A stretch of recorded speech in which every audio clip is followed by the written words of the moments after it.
श्री गणेशाय नमः। श्री सरस्वते नमः। प्रभु श्री रामचंद्राय नमः। ओम नमो जी पूर्ण ब्रह्मा अज अजित आत्मा रामा नीलकंठ मन विश्रामा पूर्णानंद सुखाब्दे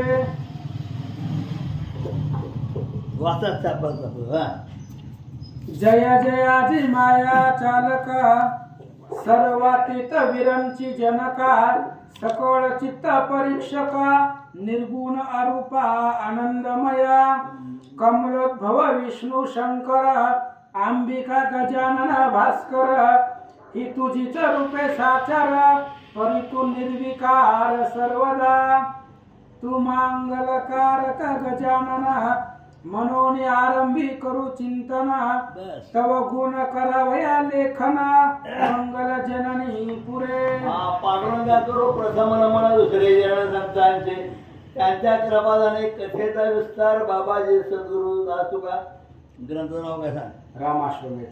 हा आज या ठिकाणी त्या शुभमुहूर्तावर आपल्या विठ्ठल मंदिरामध्ये राम अश्वमेध यज्ञ हा ग्रंथ सुरू होत आहे आणि त्याचे प्रस्ताव झालेले आजपासून हा ग्रंथ या ठिकाणी सुरू करत आहोत।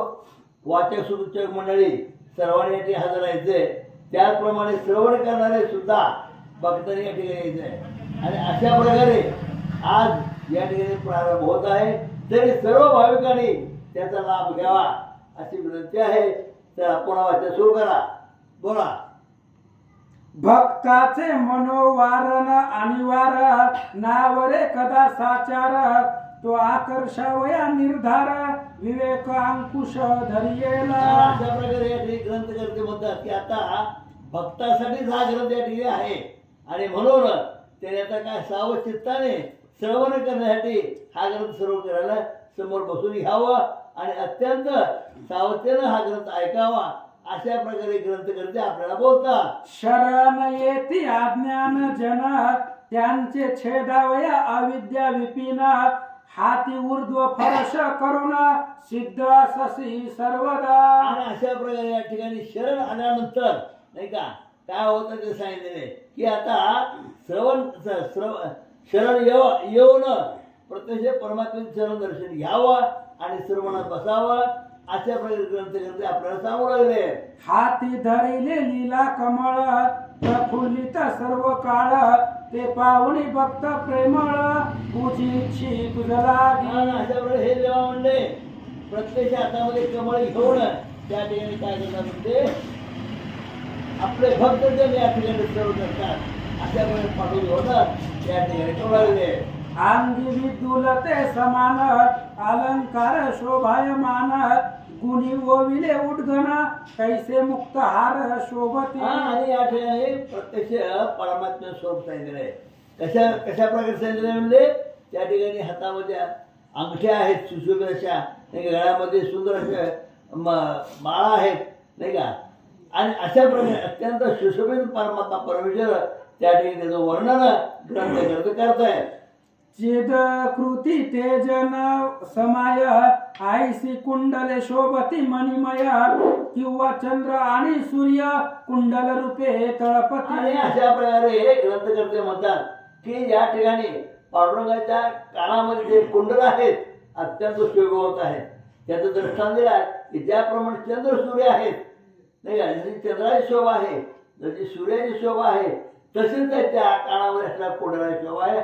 अत्यंत दैदिप्यमान त्या काळात कुंडळ वगैरे शोभ दिसू लागले। आईसा महाराज गजानन वरद हस्ते दावी चिन्ह कि वर्णे राम अश्वमेध कथा घन तेने पावन तू होसी। एक तरी भक्त या ठिकाणी आलेला आहे श्रवणासाठी, कोणी नाही म्हणे कोण नाही आहे ऐकायला नाही कसं म्हणते। तर या ठिकाणी प्रत्येक गणपतीचं वर्णन केलंय।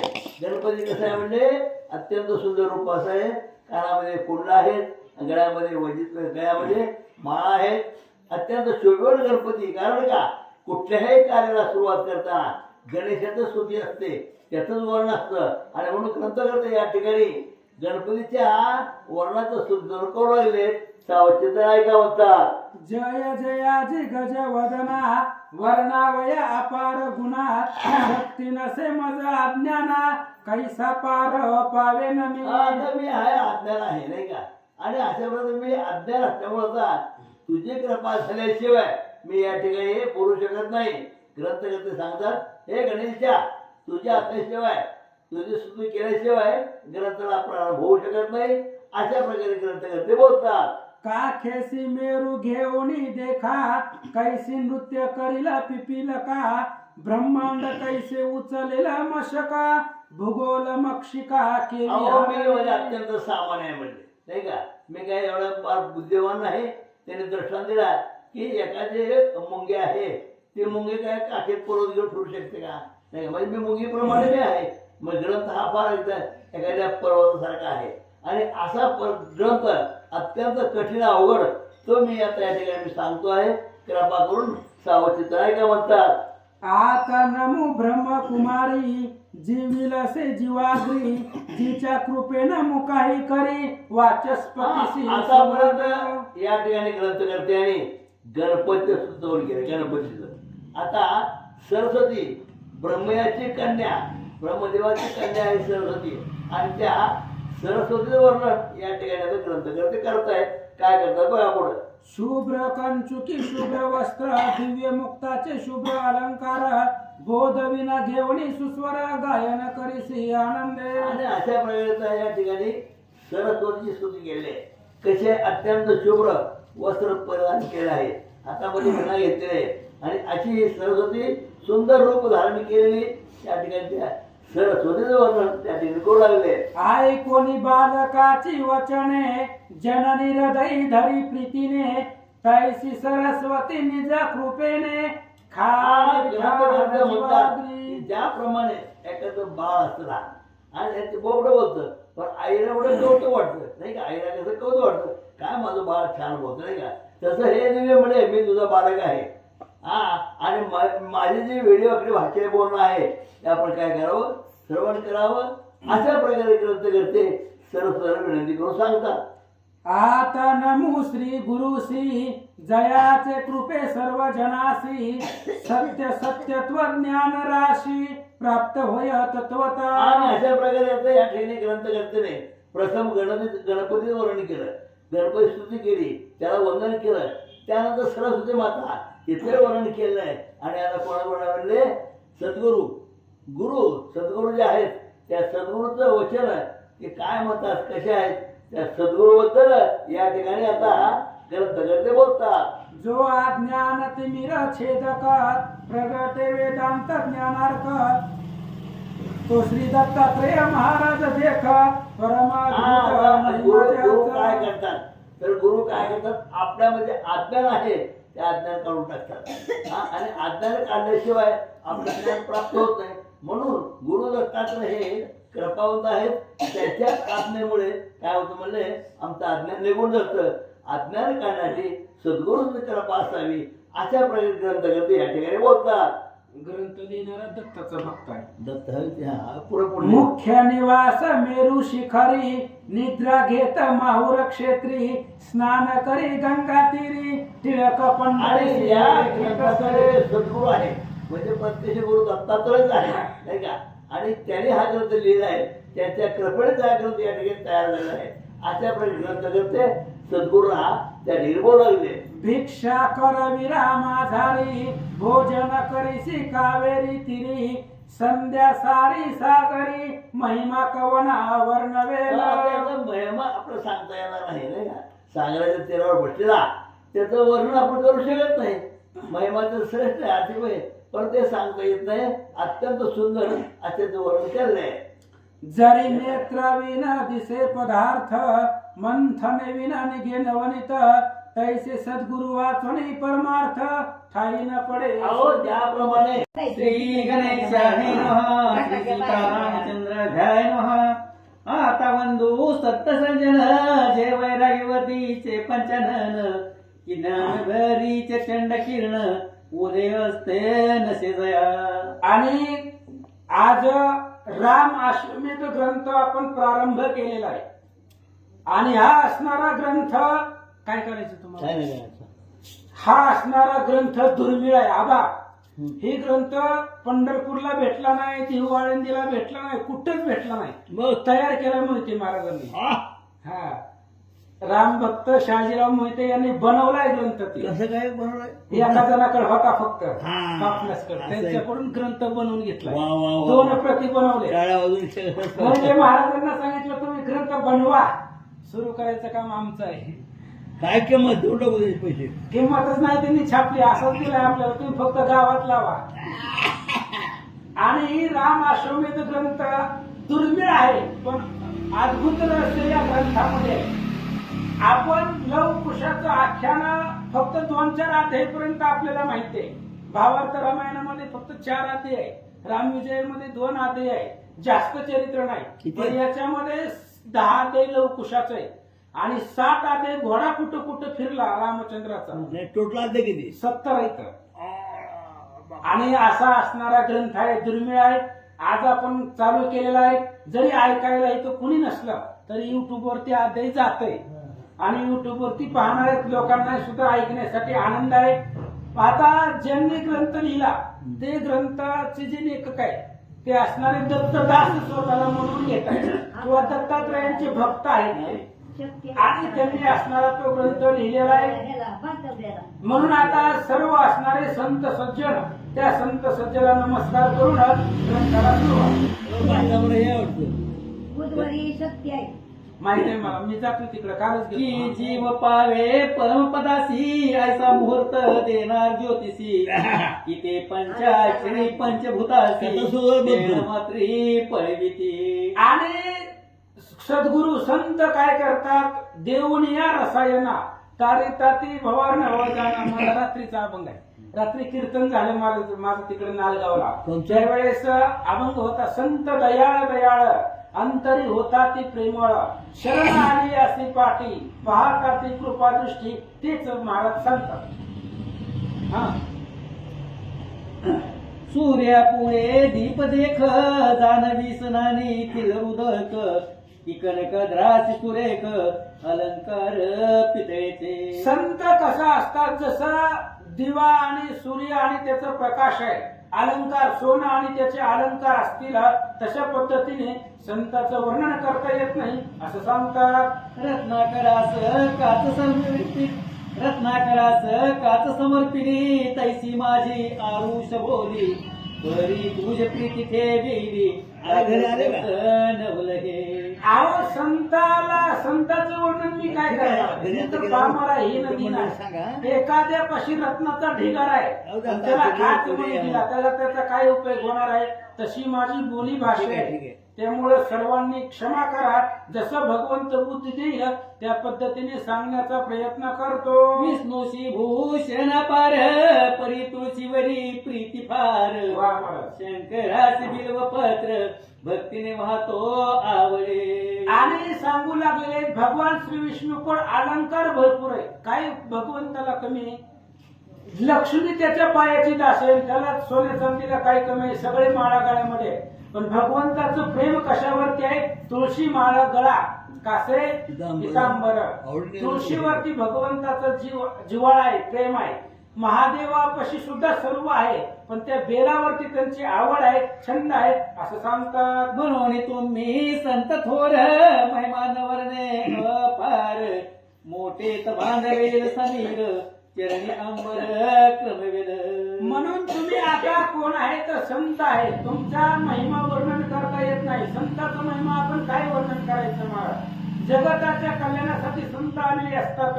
तुमचा महिमा वर्णन करण्याच्या पलीकडचा आहे असं सांगतात. प्रभंजना चातुरंग करुण करवेल सर्वत्र गमन परी न कळे संत महिमान जे ब्रह्मानंदे डुलती. संताचं महिमान करता येत नाही. उदाहरण दिलं, वारा सगळीकडे फिरवता येतो. वाऱ्याला जिथं पाहिजे तिथं वारा जाऊ शकतो.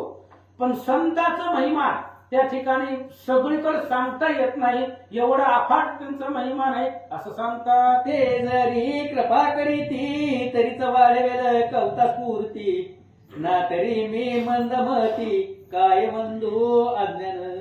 काय मी मतिमंद आज्ञा नाही महाराज. ग्रंथ करते किती मवाळकीची भाषा घेतायत महाराज, आणि आपल्याला दोन वेळ सांगायला यायला लागले की आपली छाती फुगते.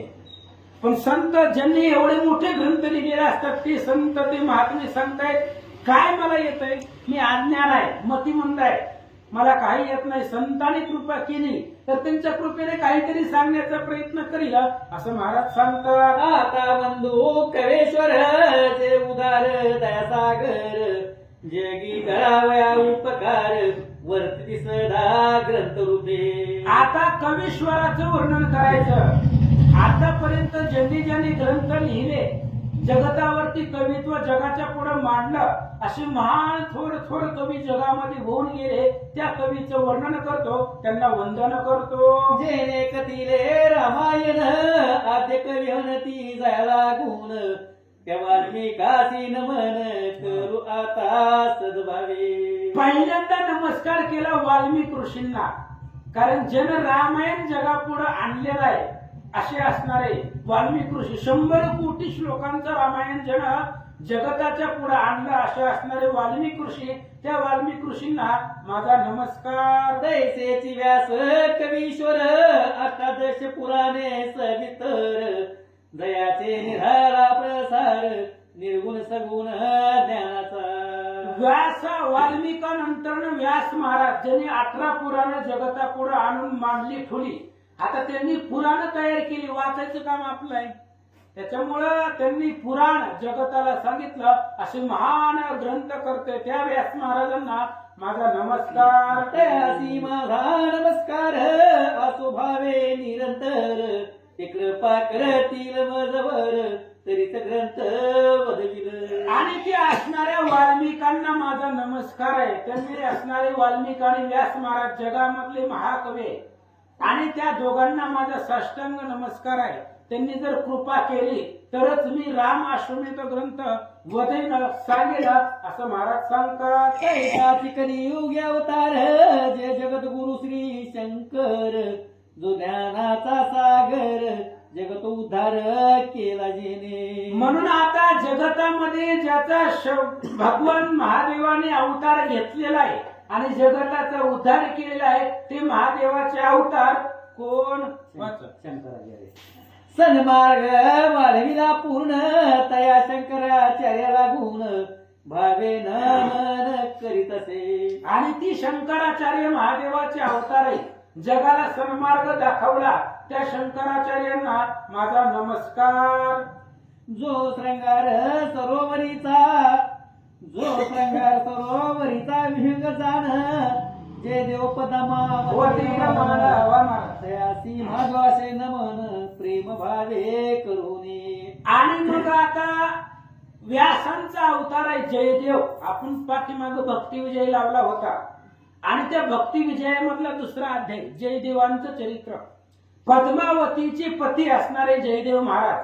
रात्री मी कीर्तनामध्ये जयदेवांचं दृष्टांत सांगितला. काय संत आहे, अहो चोरांना अधपतनाला लिहिलं म्हणून दुःख झालं, आणि भगवंत पुढे रडू लागले. तुझे शत्रू रावण कुंभकर्ण त्यासी दिदले सायुज्य सदना माझ्या शत्रूशी अधपतना जग जीवना का नेले, माझ्या शत्रूला अधपतनाला का नेले असे जयदेव स्वामी, त्यांना नमस्कार. श्रीधर आणि चतुर्धर मधुसूदनादी टीकाकार जे गुढार्थ प्रकाश कठोर तया नमस्कार असो माझा. मग श्रीधर आहेत, चतुर्धर आहेत. त्या श्रीधर स्वामींनी तर किती ग्रंथ लिहिले महाराज. हरी विजय, राम विजय, जैमिनी अश्वमेध, पांडव प्रताप, शिवलीलामृत, हे सगळे ग्रंथ श्रीधर स्वामींनी दिलेले. महाकवी पंडित आहेत त्या श्रीधर स्वामींना नमस्कार. जो वेदांत क्षीरार्णवीचा मीन जेने विवेक सिंधू रचिला पूर्ण जो मुकुंद राग गुणनिधान त्याचे चरण वंदितो. आणि कवी असणारे मुकुंद महाराज कवी आहेत. त्यांनी अनेक ग्रंथ त्यांच्या भाषेमध्ये लिहिलेले आहेत, आणि त्याही कवींना मी नमस्कार करतो. तारावया जन समग्र पुन्हा अवतरला राम अवतार गीतार्थ केला साचार तो ज्ञानेश्वर जगद्गुरु. आणि आता आळंदीमध्ये राहणारे ज्ञानेश्वर महाराज स्वतः रामांनी पुन्हा अवतार घेतलेला आहे. म्हणजे राम कृष्ण हरी सगळे एकच आहे. जो राम पृथ्वी तलावरती पाठीमागे होऊन गेले त्यांनीच ज्ञानेश्वर रूपानं अवतार धारण केला आणि गीतेवरती प्राकृत भाष्य केलं. त्या ज्ञानेश्वर महाराजांना माझा नमस्कार. जो भानुदास कुलभूषण प्रतिष्ठानवासी ज्ञानघन त्या एकनाथ ग्रंथ संपूर्ण वेदांत पर कथिले. आणि ते असणारे प्रतिष्ठान म्हणजे पैठण मध्ये राहणारे आणि भानुदासाच्या कुळामध्ये अवतरलेले महाविष्णूचा अवतार म्हणजेच एकनाथ महाराज. त्यांनी अनेक ग्रंथ लिहिलेले आहेत. जगामध्ये जगाला आणि जीवाला पावन करणारा रामायणाचा ग्रंथ त्या एकनाथ महाराजांनी लिहिला. भागवत एकनाथ महाराजांनी लिहिलं. ज्ञानेश्वरीवरती टीका किंवा प्रतिशुद्ध एकनाथ महाराजांनी केली. त्या एकनाथ महाराजांना माझा नमस्कार. जे चातुर्य राजधानीचे कळस मुक्तेश्वर मुद गुलदास ज्याचे ग्रंथ पाहता विशेष ब्रह्मानंद उचंबळे. अनेक प्रकारचे कवी आहेत आणि ज्यांचे ग्रंथ पाहिल्यानंतर मनामध्ये मन भरून येतो, आनंद होतो. अशा असणाऱ्या कवींना माझं वंदन असो. जैसे चंडांशु तेजव्योमी तैसे केवळ वामन स्वामी दयाची श्लोक रचनाय भूमी मंडळावरी सुरेख. अशा प्रकारचे वामन स्वामी आहेत ज्यांचे तेजाचं आणि ज्ञानाचं वर्णन करता येत नाही असे महाराज. कृष्णदास जय राम शांती दयेचे निजधाम ज्यांचे ग्रंथी नाम परम दुनिश्चिम ब्रह्मचारी. कृष्णदास भगवंताचे दास त्यांचं नाव जयराम आहे आणि त्या जयरामांनी सुद्धा अनेक ग्रंथ लिहिलेले आणि जयरामांनी त्याच भावार्थ रामायणामध्ये आई रावण महिरावणाचं आख्यान जयरामांनी लिहिलेलं आहे. तुम्ही ती आधी काढून पहा, वाचा. श्रीराम उपासक केवळ जो भक्ती सरोवरीचा मलाळ तो रामदास महाराज निर्मळ भक्ती प्रबळ लावी जना. आणि आता रामदास महाराज राम उपासक केवळ आहे, रामाशिवाय दुसऱ्याला न जाणणारे असे संत रामदास आणि त्या रामदासांना माझं वंदन असो. जो ब्रह्मानंद स्वामीचा भ्रात नाम जयाचे रंगनाथ ज्याची कवित समर्थ अपार जना उधरी. आणि रंगनाथ महाराज आहेत, त्यांचं सुद्धा कवित्व आहे. रामदासांनी दासबोध ग्रंथ लिहिलेला आहे, मनाचे श्लोक लिहिलेले. तशा पद्धतीने त्यांनी अनेक ग्रंथ लिहिले, त्यांना वंदन असो. जो ब्रह्मानंद स्वामीचा भ्रात झाले हा. श्रीधर महिपती प्रख्यात जयाचे ग्रंथ रस भरीत दृष्टांताचे भांडार भूत तया असो नमन माझे. आता श्रीधर महाराज आहेत, श्रीधर स्वामी आहेत, महिपती बुवा आहेत. महिपती महाराजांनी भक्तिविजय लिहिला, भक्त लिहिला, मृत लिहिला, संत लिहिला, मृत लिहिला. हे असणारी महिपती महाराज आहेत. श्रीधर स्वामींनी अनेक ग्रंथ लिहिलेले आणि त्यांच्या ग्रंथामध्ये जर दृष्टांत पाहिले, काय श्रीधर स्वामींनी दृष्टांत दिलेत महाराज. 10 दृष्टांत एका मुद्दा पटवून देण्यासाठी सांगितलेले आहेत. म्हणून त्या संतांना माझा नमस्कार.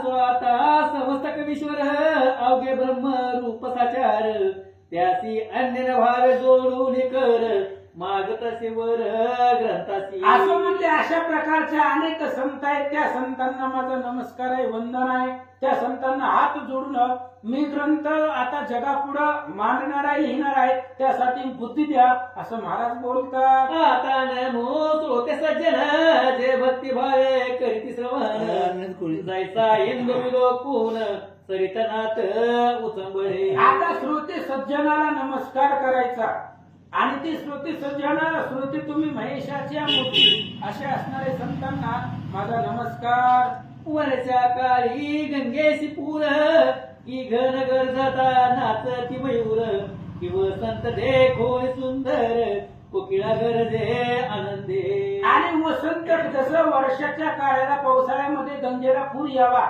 किंवा वसंत ऋतू सुरू झाल्यानंतर कोकिळ पंचम स्वरामध्ये गायन करावी असे असणारे श्रोते, त्या श्रोत्यांना वंदन. रवी देखता कमळे विकसती की दाता देखुनी याच खर्चती तैशा देखून संत मूर्ती वाघदेवीसी आनंद. संतांना पाहिल्यानंतर श्रोत्याला पाहिल्यानंतर वाघ देवता जी आहे, आपण जी बोलतो सरस्वती, ती सरस्वतीला उल्हास येतो. पुढे श्रोत्यांना पाहिल्यानंतर मग सांगण्यासाठी आनंद होतो. कोणी नसलं तरी सुद्धा आनंद होतो. अशी वाघ देवता आहे. ऐका. जैसी इंद्रा पुणे रंभा दाविंद्र ते कौतुक शोभा तैसी देखता संत सभा वाघ विलासी आनंद.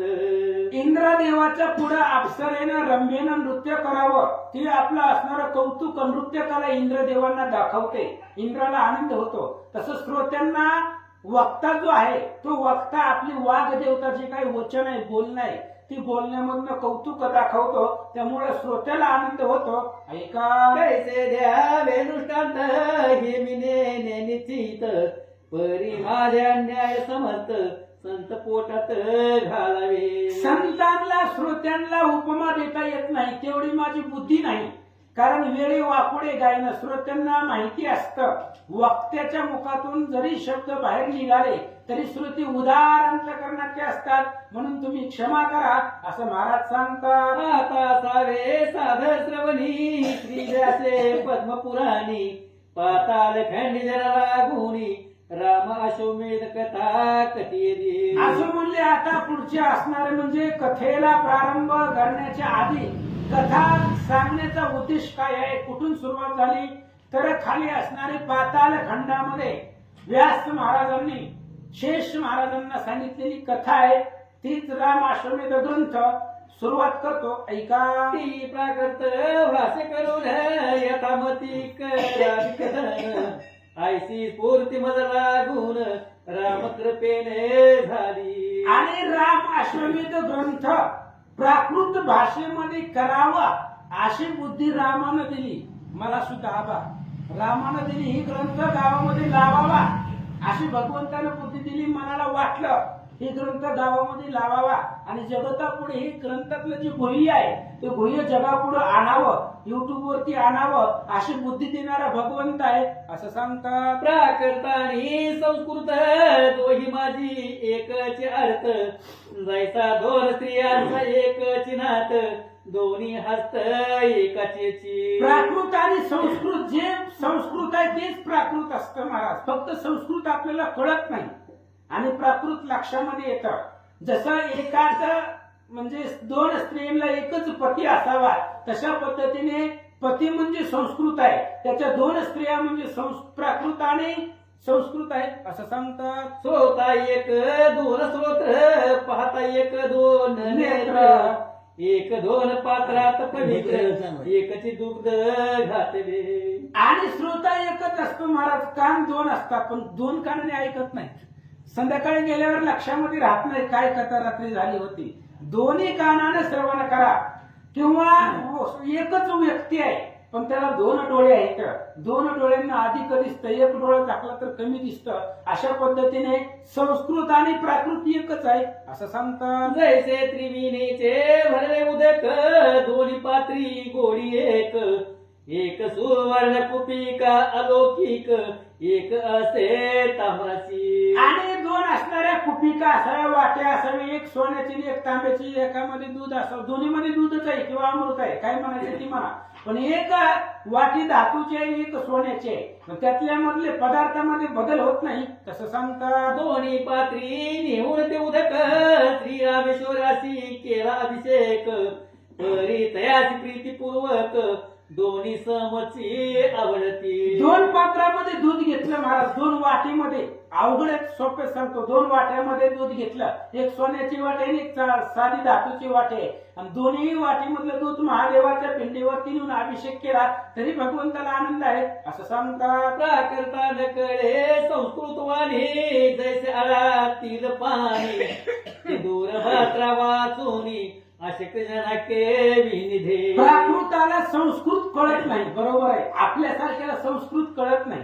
संस्कृत जाणणारे व्यास महाराज, वाल्मिकी ऋषी, श्रीधर स्वामी, महिपती महाराज हे झाले, आपल्याला काय संस्कृत कळतं, म्हणून प्राकृत संतांनी आपल्या पुढं मांडलं म्हणतात. ते तळागासी तत्वरे तत्काळची त्रशहारे तैसे भोळे जनता रावया ईश्वरे प्राकृत ग्रंथ वधिविले. आधीच्या ओळीमध्ये सांगितलं जैसे आडातील पाणी, आडातलं पाणी पिता येत नाही, मग तोच जर एखाद्या सरोवरापाशी डबक्यापाशी गेला तर त्याला तिथलं पाणी पिता येतं. तसं संस्कृत कळत नाही म्हणून प्राकृत भाषेमधून सांगतो ऐका. सर्वाशी मान्य गिरवान परी असेल पूर्व पुण्य तरी ते तिचे होय ज्ञान अवलाजन केवी तरती. अहो संस्कृत सगळ्याला मान्य आहे, पण संस्कृत कळत नाही म्हणून प्राकृतामध्ये ग्रंथ लेखन केलेलं आहे आणि ते आता प्राकृत समजेल म्हणून आता ऐका.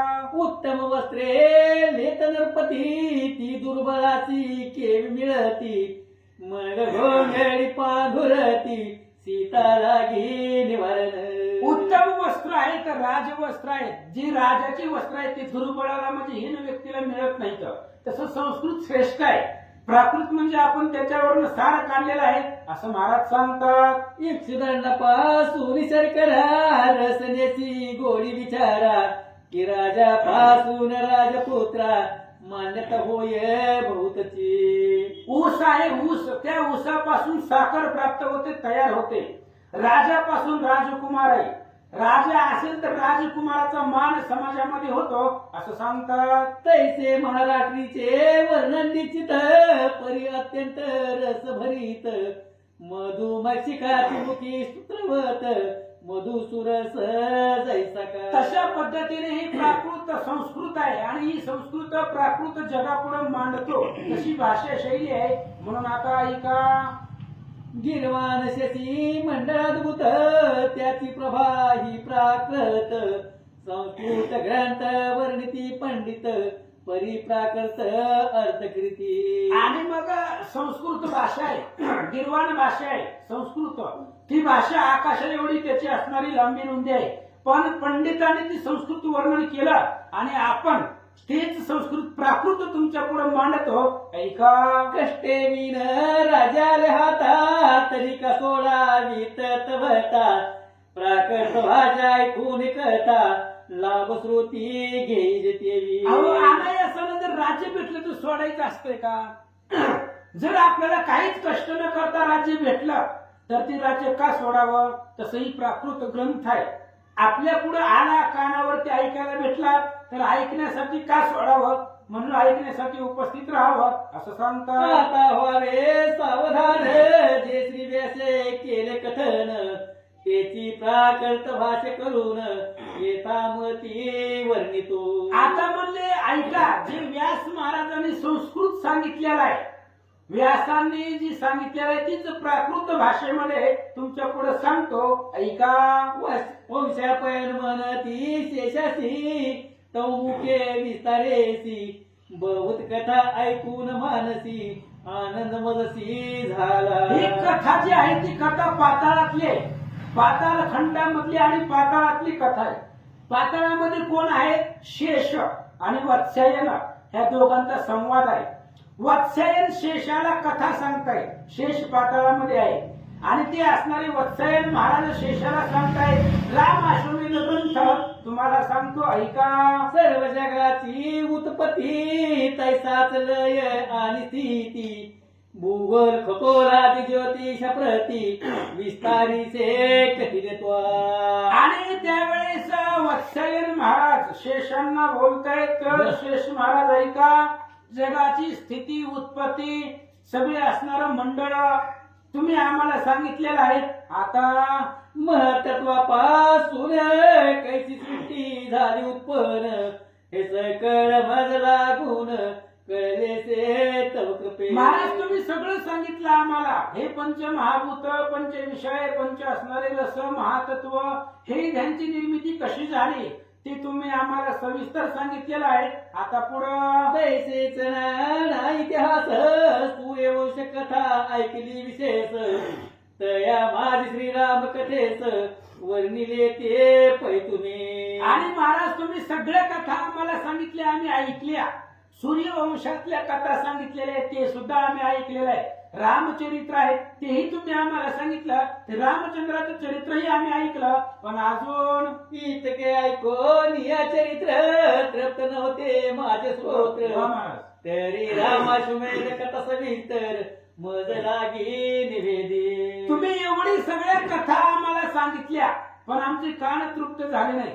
एवढे ग्रंथ लावले आपले, अजून लावावंच वाटतंय आम्हाला. होय आबा, किती जरी ग्रंथ लावले तरी ग्रंथ लावावाच वाटतो, म्हणजे तृप्ती होत नाही. अख्खं रामायण सांगितलं तरी सुद्धा मनाची तृप्ती नाही, अजून ऐकावंच वाटतंय. म्हणून आता सगळ्यांना ऐकावं वाटतंय, म्हणून राम अश्वमेध ग्रंथ लावला. आता राम अश्वमेध ग्रंथ आम्हाला सांगा असं महाराज बोलतात. जेच करीता श्रवण तेच करीती मनन सकळ पाप दग्ध होऊन चिंतित कामना पूर्ण होती. आणि राम अश्वमेध ग्रंथ आहे म्हणजे रामचंद्राचं चरित्र आहे या ग्रंथामध्ये. आणि मग रामाचं चरित्र ऐकल्यावर सकळ पापे दहन होती, भस्म होतात. वेदशास्त्रामाजारी ह्याची कथित निर्धारी जो श्रीराम नाम स्मरण करी त्याच्या नाशती पापराशी याच ग्रंथातील पुढे ऐकायला मिळेल. ऐका. आईचे ऐकून वाचायन वचन शेष म्हणती तया लागून ब्राह्मण श्रेष्ठ धन्य धन्य तवमती रामी पूर्ण जडली. आणि शेष आणि वत्सयन महाराजांचं संवाद सुरू आहे. वत्सयन ऋषीचं बोलणं शेष महाराजांनी ऐकलं आणि शेषाने सांगितलं जगाच्या पाठीवरती 4 वर्णामध्ये ब्राह्मण श्रेष्ठ आहेत असं तुम्ही म्हणता. रघुवीर प्रधान प्रफुल्लित तवमती भ्रमरी होऊन तेथ मकरंद सेवन रुंज घालीत न निघतेतून कराकाळी. आणि रामचंद्र रूपी फुल आहे आणि त्या रामचंद्र रूपी फुलावरती आम्ही भ्रमर ते असणाऱ्या फुलामध्ये गिरट्या करतो. ही कथा ऐकण्यासाठी तिथे गिरट्या करून बसलो होतो असं महाराज सांगतात. साधू समागम सकळाहून उत्तम बोलती ऋषी जन ते सत्तेचे असे जाण मज लागी स्मरण झाले. म्हणून शेष महाराज वत्सयानाला बोलतायत. म्हणले महाराज साधू संतांनी सांगितलेलं आहे की रामचंद्राची कथा आहे, रामाचं चरित्र आहे. आणि जे साधू संतांनी सांगितलेलं आहे तेच तुमच्या मुखातून आम्हाला ऐकायचं आहे. म्हणून सांगा. आजी तव संग करून मज घडले राम कथा कथन हाची अनुमज पूर्ण सत्य जाण ऋषीवर्या. ऋषीवर्य महाराज तुमच्या संगतीने मला राम कथा अमृत ऐकायला भेटतंय. रामचंद्राचं चरित्र तुमच्या संगतीनं मध्ये राहिल्यानंतर ऐकायला भेटतं. म्हणून रामाचं चरित्र सांगा. जय राघवाची चरणी सुर असुर कीर्त करूनी आरती होत निषेधिनी ऐसा दाशरथी रामजो. मग आता सांगायला सुरुवात केली. म्हणले महाराज ज्या रामचंद्राच्या चरणावरती सुर आणि असुर गिरटे करून त्याच्या चरणावरती लोळतात ऐसा दाशरथी राम तो, अशा प्रकारचा तो अखिल कोटी ब्रह्मांड नायक श्रीराम आहे. तया रावणारीची कथा गहन वर्णित सिनले ब्रह्मादी सुरगण तेथे माझा पाळ कमन परियतापती वर्णितो. आणि त्या रामचंद्राचं चरित्र आहे आणि त्या रामचंद्राचं चरित्र आता यथामथीनं वर्णन करतोय. कारण रामाचं चरित्र सोपं नाही वर्णन करायचं. समुद्र एवढा आकाशा एवढं चरित्र आहे भगवंताचं. पृथ्वीचा कागद जरी केला, समुद्राची शाई जरी केली तरी रामाचं चरित्र संपणार नाही. पण यथामतीनं वर्णन करतो. ऐका. बहुत उंच असे व्योम येता शक्ती उडती विहंगम तैसे शतकोटी रामायण परम परिवरतो यथाशक्ती. उदाहरण दिलं रामचंद्राचं चरित्र कसं आहे व अथांग मोठं आहे. 100 कोटी प्रविस्तरम 100 कोटी श्लोकांचं रामायण आहे. जसं पक्षी आकाश खूप उंच आहे, मग पक्षी काय त्या आकाशाच्या टोकापर्यंत जातात का? ज्याची जेवढी ताकद आहे तो तिथपर्यंत आकाशामध्ये उड्डाण करतो. तसं ज्याची मती जिथपर्यंत आहे तो त्या रामचंद्राच्या चरित्रापर्यंत पोहोचतो असं महाराज सांगतात. रामचंद्र यश वर्णिता मम बुद्धीसी होय सुंदरता जैसे हुताशे निघालिता सुवन निर्मळ होते ते. रामचंद्राचं चरित्र वर्णन केल्यानंतर ना बुद्धी शुद्ध होते. बुद्धीमध्ये शुद्धता निर्माण येते. बुद्धीमध्ये द्वेष कपट भावना मनामध्ये येत नाही. म्हणून रामाचं चरित्र ऐकायचं. एकमेकाबद्दल नावं ठेवण्याची जी काही द्वेषबुद्धी आहे ती द्वेषबुद्धी संपते. अग्नीमध्ये सोनं घातल्यानंतर तूप घातल्यानंतर जसं लाल भडक दिसतं तशा पद्धतीने बुद्धीला शुद्धता निर्माण होते असं सांगतात. मन करो निय ध्यान रामकथेचे केले स्मरण सदगड सोरे कंठ दाटून रोमांचांगी उभारले. मग आता स्मरण केलं भगवंताचं आणि रामकथेचं ध्यान करून त्याचं चिंतन करून कथा सांगायला सुरुवात करतो. आनंद झाला तया मानसी मगवदे वात्सया नासी. हा. तुझ लागे राम कथेसी करी तू कथन ऐक पाय. आणि शेष महाराज वत्सयानाला सांगतायत म्हणले ऐका, तुम्हाला ऐकायचंय भगवंताचं चरित्र, तुमची अंतःकरणामध्ये आवड आहे म्हणून आता रामचंद्राचं चरित्र तुम्हाला सांगतो ऐका. श्रीरामे रावण मधून मुक्त केले देवा लागून ते होऊन आनंद घन चरणी वंदन करीत असे. आणि मग कथा सांगायला सुरुवात केलेली आहे. कोण कोणाला सांगते? शेष महाराज वत्सयानाला पाताळामध्ये ही कथा सांगताय. भगवान श्रीरामचंद्रांनी रावणाला मारलं. आपल्याला काय रामायण ऐकायचं नाही, म्हणजे रामचंद्राचं चरित्र आहे पण रामायण नाही. रामायण संपलं.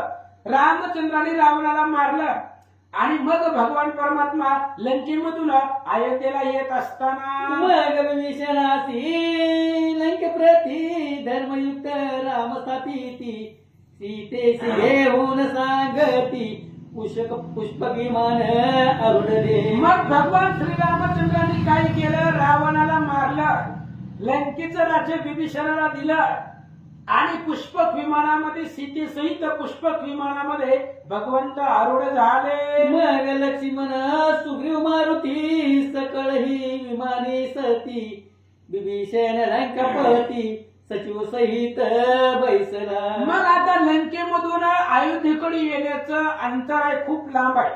मग विमानामध्ये बसलेले एक पुष्पक विमान आहे. ते विमान राजा रावणाकडे कुबेराकडे होतं. रावणाकडे आलं, पुन्हा विभीषणाकडे आलं. विभीषणजीनं भगवंताला दिलं. त्याच्यामध्ये सुग्रीव, हनुमंत, नळनीळ, जानुवंत, सचिव, मंत्रिमंडळ सगळे विमानात बसले. मग श्रीराम मागुती अवलोकिती लंके प्रती प्राकर तोरणे भग्न असती उदास दिसे नगरी ते. मग भगवान श्रीरामचंद्र विमानामध्ये बसण्याच्या आधी एकदा दृष्टी लंकेकडे टाकली देवानं. म्हणली जाता जाता एकदा लंकेला पाहावं. तर लंका उदास दिसत होती. सगळी तोरण मखरं तुटलेली होती. कारण लंकेचा जो राजा होता, त्रैलोक्यावरती ज्याचा दरारा होता, तो रावण मारलेला होता असं सांगतात. जयासानी सीतेसी रावणे ठेवले रक्षणेसी ते अशोक वन दृष्टीसी पडले जाण रामाच्या. आणि रामचंद्राने अशोक वनाकडे पाहिलं. अशोक वन त्याचं नाव आहे, जिथे शोकच नाही अशा प्रकारचं अशोक वन. आणि रावणानं त्या सीतेला अशोक वनामध्येच ठेवलं होतं. शोक नाही सीतेच्या मनी मनोनी पावली अशोक वनी. आणि ते अशोक वन भगवंतानी पाहिलं. तया ठाई शीश पाव्यादी वृक्ष पुष्पित सुरेख राक्षस प्रेत असती अनेक हनुमंत हस्ते पडिले ते. आणि मग त्या अशोक वनामध्ये रामचंद्राची दृष्टी गेलेली आहे. सुरुवातीला सुंदरकांडामध्ये हनुमान आले होते लंकेला. आल्याबरोबर त्यांनी अनेक राक्षस आखया मारला, जंबेमाळ्या मारला त्याच वनामध्ये. आणि तिपडीत भगवान श्रीरामचंद्र पाहू लागले. ऐसे लोकुने रघुनंदन निघाले अयोध्या लागून आपल्याय मने बैसून सुरवर संगे चालिले. अशा प्रकारे भगवान परमात्मा विमानामध्ये बसले. सगळ्या लंकेवरती नजर टाकली. सगळं असणारं मंत्रिमंडळ सैन्य सोबतीला घेतलं आणि भगवंत अयोध्येला निघाले. सुगंधी वाजते अनेक अप्सरा गायन करती देख सकळा लागी झाले हरिक तो विमान उंच गेले. आणि मग भगवान श्रीरामचंद्र विमानामध्ये बसलेले आहेत. तर सगळे देव लोक फुलांचा वर्षाव करू लागले ते विमानावरती. देव गण गंधर्व यक्ष किन्नर नृत्य करू लागले. गंधर्व गाणी गातायत आणि विमान आकाशामधून निघालं. विमानातून सीते लागून ऋषीचे आश्रम शोभायमान ऋषी पत्नी कुमार संपूर्ण नाभे घेऊन दाविती. आणि मग भगवान श्रीरामचंद्र विमानामध्ये बसून सीतेला मांडीवरती बसलेला आहे. तिची हानवटी भगवंताने धरलेली आहे. आणि जिथे जिथे विमान जाईल ज्या ज्या प्रदेशामध्ये तिथली तिथली माहिती ते ऋषीचा आश्रम नावासहित रामचंद्र सीतेला सांगतात. तैसेच ज्या ज्या ठाई वास केला आपण काही दिवस तितकी स्थाने ती तेच रघुनंदन रावित असे. रामचंद्र सीतेला सगळं सांगू लागले, म्हणले सीते तुला माहिती नाही, तू अशोकवनामध्ये असताना मी कुठं कुठं हिंडलो, कुठं कुठं गेलो, कोणत्या कोणत्या ऋषीला भेटलो, कुठं कुठं वास्तव्य केलं, ती सगळी जागा नावासहित भगवंत सांगू लागले. ऐसे जाता पुष्पकिमान अयोध्या समाप गगनी येऊन दृष्टी पडे नगर पूर्ण तैसेच नंदीग्राम देखी दे. आणि मग असं सगळी माहिती सांगत सांगत भगवान परमात्म्याचं विमान अयोध्येच्या जवळ आलं. आणि अयोध्येच्या जवळ आल्याबरोबर भगवान श्रीरामचंद्र नंदीग्राम, जे भरतानं राममय करून टाकलेलं नंदीग्राम आहे, आणि त्या नंदीग्रामाच्या जवळ भगवंताचं विमान आलं. ज्या स्थानी कैके सूत राहुन धर्मे प्रजपालित राम योगे परम दुःखित वाट पाहे भेटीची. आणि नंदीग्रामामध्ये भरतजी राहिलेले होते. आणि ती भरतानं त्या नंदीग्रामाची अवस्था कशी केली जर ऐकायचं असेल तर त्याच्यासाठी स्पेशल अध्याय शक्तीमधला 5वा अध्याय, युद्धकांडातला 47वा, शक्तीमधला 5वा आणि त्यातल्या 42व्या ओव्या, 42 ओव्या. ही ओव्या फक्त नंदीग्रामाचं वर्णन आहे, दुसरं काही नाही. त्या 42 ओव्यामध्ये भरतानं त्या नंदीग्रामामध्ये राज्य कसं केलं, त्याच 42 ओव्यामध्ये त्या नंदीग्रामाचा आणि भरतानं राममय केलेली तिथली परिसराची स्थिती त्याच अध्यायामध्ये एकनाथ महाराजांनी किंवा गावबा काकांनी सांगितलेलं आहे. हेच महाराज सांगतात. भूमीवरी करीशेन ब्रह्मचर्यवर धरून मस्ती जटावर कले परिधान केली असती जयाने. काय केलं होतं महाराज भरतांनी? जमिनीवरती झोपत होते म्हणून हनुमंत भेटले. जर गादीवरती महालामध्ये जर भेटले असते तर झोपले असते तर हनुमान भेटले असते का? जमिनीवरती झोपलेले होते आणि सहज आकाशाकडे दृष्टी गेली तर हनुमान पर्वत घेऊन चाललेले दिसले भरतजींना.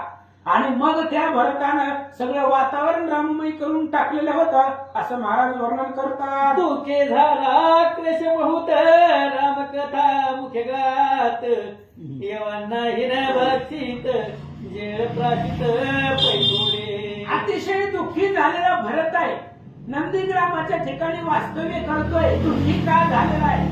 राम कथेविन येथ बहुत दिवस होतो पीडित, रामे कृपा करुणे त्वरित कपी पर्वत पाठविला. राम कथेविन दुःखित झालेला आहे. एक दिवस जरी रामकथा नसली तरी जीवाला पीडा व्हायला पाहिजे, पण आपल्याला होत नाही. भरतजीची अवस्था आहे, रामचंद्राचं दर्शन नाही. रामाच्या विरहाने दुःखी झालेला भरत नंदीग्रामामध्ये अन्न विरहित राहिलेला आहे. नित्य प्रांत काळी उठून सूर्यासी करुणी सातायन प्रार्थीचा कर जोडून गैवरेसी दाटुनी. रोज भरतजी प्रातःकाळी सकाळी सकाळी उठून सूर्य देवाला नमस्कार करत होते, कारण सूर्यवंशामधले होते ते. आणि सूर्याला नमस्कार करून एकच विनंती करत होते, माझा राम मला लवकरात लवकर भेटावा, अशी प्रार्थना भरतजी सूर्यदेवापाशी रोज करत होते. हे जगन्नेत्र सूर्यनारायण माझ्या पापात करीधन जगत पूज रघुनंदन मज करणे मला गेला. आणि भरतजी सूर्यदेवाला बोलतायत, महाराज जगलोचन म्हणतात तुम्हाला, जगाला दिसतं तुमच्यामुळे दिसतं, म्हणून जगाला मार्ग दाखवणारे, जगाचा उद्धार करणारे राम या सूर्यवंशामधले आहेत.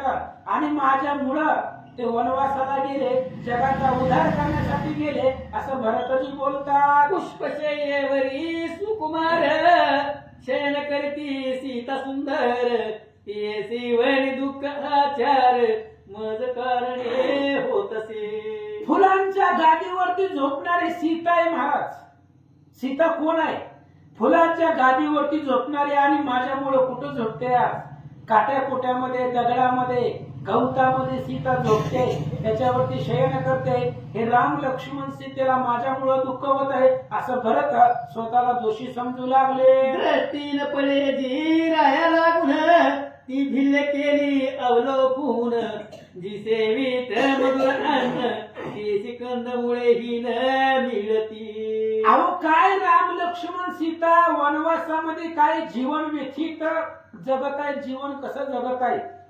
अहो राज अन्न जीवन करणारे माझे भाऊ लक्ष्मण, माझा भाऊ राम, आमची वहिनी सीता सुंदर अशा प्रकारचं जेवण सेवन करणारी आणि आज वनामध्ये जाऊन कंदमुळं खात आहेत, माझ्यामुळे ही त्यांना दुःख आहे असं भरताजी बोलतात. ऐसे मज करणे तयासी दुःख भोगणे निचेसी मी असे महत पापरासी करी दया मजवरी. म्हणून सूर्य महाराज मी पापांची रास आहे, पापांचा डोंगर आहे का माझ्यामुळं रामाला दुःख होतंय आणि माझ्यामुळं राम वनवासाला गेला, सीतेला दुःख आहे, लक्ष्मणाला दुःख आहे आणि या सगळ्या जगताला माझ्यामुळे दुःख आहे, म्हणून मी पापाची रास माझ्यापाशी आहे असं भरतजी बोलतात. ऐसे दोन्ही सूर्यासी राम ध्यान धरुण मानसी विरह दुःख दिवस नीती काळ घालवी भरत तू. आणि अशा प्रकारचा रोज भरत सूर्यदेवा पुढे वंदन करून नमस्कार करून असणारा गारानं गात होते,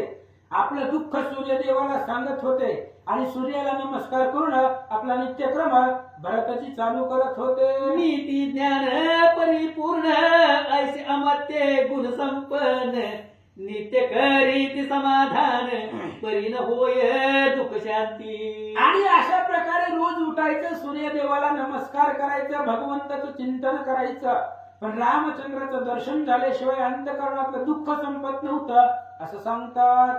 ऐसे किती राहिलं ऐसे वदोनी सूर्यासी राम ध्यान धरुण मानसी विरह दुःख दिवस दिसी काळ घालवी भरत तो.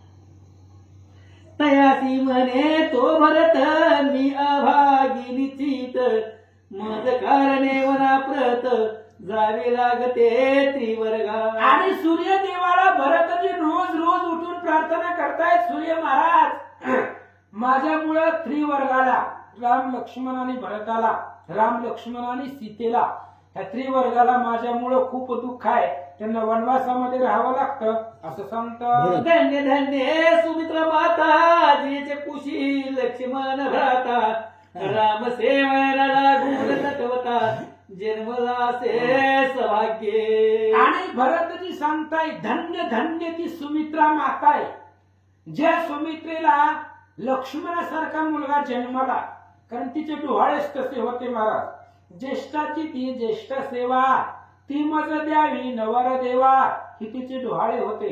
आणि धन्य असणारी ती सुमित्रा माता आहे, रामचंद्राची सेवा करणारा माझा भाऊ लक्ष्मण त्या सुमित्रेच्या पोटाला आला, म्हणून त्या मातेला माझा नमस्कार. ऐसे प्रकारे तो भरत वास करी नंदीग्रामात पाहते झाले विधनात विमानाहुनी तयासी. अशा पद्धतीने भरतजी नंदीग्रामामध्ये राहत होते, वास्तव्य करत होते.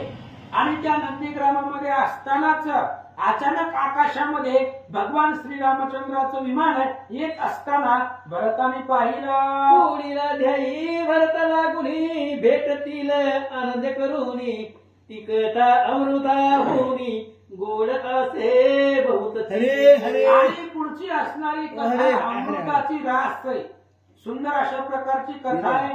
भरतजी राम लक्ष्मणाला भेटतील ती कथा आता ऐका. ती ऐकता सोते जनी पूर्णानंद दाटेल मनी दत्तरास कर जोडूनी विनवित असे सज्जना. म्हणून या राम अश्वमेध ग्रंथाचे लेखक आहेत, त्यांनी स्वतःचं नावही दिलं नाही, दत्तदास. दत्तात्रय महाराजांची सेवक किंवा माझे असणारे दत्त उपासक आहेत, ते केवळ दत्तात्रयांची सेवा करणारे दत्त उपासक असणारे हे ग्रंथाचे लेखक आहेत. आणि त्यांनी या अध्यायाच्या अंतीला सांगितलं, भगवान श्रीरामचंद्र लंकेहून अयोध्यापर्यंत नंदीग्रामापर्यंत आलेले आहेत. आता उद्याच्या अध्यायामध्ये रामचंद्राची आणि भरतांची भेट आहे, बंधू बंधूची भेट आहे. आणि ती असणारी भेट अतिशय सुंदर आहे, तुम्हाला सुद्धा ऐकताना आनंद वाटेल, म्हणून ऐका. इथे श्री पद्मपुराणे इथे श्री पद्मपुराणे पाताल खंडे शेष वाचन संवादे राम अश्वमेध प्रथमाध्याय कुंडलीवर धारी कोंडाली कवरधारी विठ्ठल श्री ज्ञानदेवा